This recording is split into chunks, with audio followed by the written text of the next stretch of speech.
Невработеноста ја намаливме од рекордните 38,7% на 24%.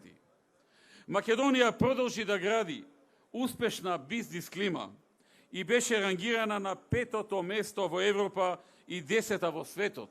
А да ве подсетам, беше 94-та во светот кога дојдовме во владата. Според Doing Business на Светската банка.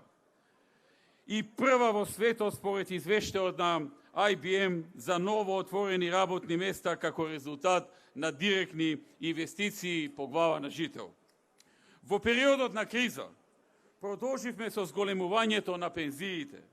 Минатата година тие се покачија за 5%, а исто толку се покачуваат и оваа година со исплатата на ноемвриските пензии во декември.